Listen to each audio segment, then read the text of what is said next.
The city, Tampa. The pizzeria, Precinct Pizza in the Channelside area. Pizza TV wanted answers, so we went down to the precinct to ask the owner, Rick Drury, some questions. I was a EMT and paramedic for the city of New York. Loved my job, greatest job I ever had, most interesting job. Every day was different. Loved helping people. Great job. Greatest job in the world, it really was. I definitely had some lung issues because of my exposure at 9/11 and the ground zero, and just needed a change. My parents were very close to my wife. A lot of reasons, but that was the main one. Just family reasons were definitely a large part of it. Okay, so the guy's a former paramedic, but we wanted to know what real cops think of the whole police thing going on at Precinct Pizza. Like once a year they have a police and fire convention. So we get firemen and police and FBI people and CIA people all during that convention. And that particular week we sell a lot of t-shirts and mugs and hats. And everyone's like, oh, it's just like a police-themed kind of restaurant, so they definitely get into it. But the real question is, what about the pizza?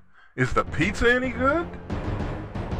The blue cheese and the barbecue chicken are two of our personal favorites and crew favorites. The chicken that we use is just an outstanding chicken. It's a lemon chicken that we use. It's a special recipe that we use.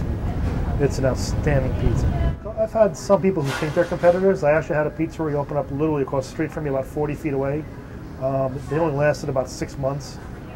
They thought they could take a lot of my business away, but they really couldn't because they couldn't compete with my food.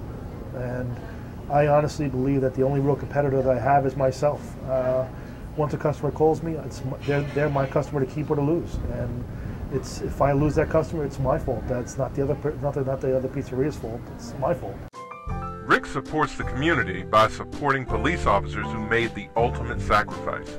When 3 Tampa police officers were killed in the line of duty, Precinct Pizza set up the Fallen Heroes Foundation. These 3 officers were well known to the crew and to myself, and it really shook us really, really rough, especially being a former paramedic from New York. Even though I wasn't a paramedic here in Tampa, it was definitely, I still feel them as brothers. Donation box in the front of the store, and each month we counted up, and then I doubled the check off to the families. Our investigation was complete, but before we closed the case, we asked Rick if he had anything else he wanted to add to his statement. I get a lot of people from New Yorkers all the time coming off the Carnival cruise lines and off the ships. They tell me, yeah, I'm going to test your pizza, see if it's like New York. And I go, yeah, you try. You let me know, okay? And they all leave pretty happy. So I think we do a pretty good job here.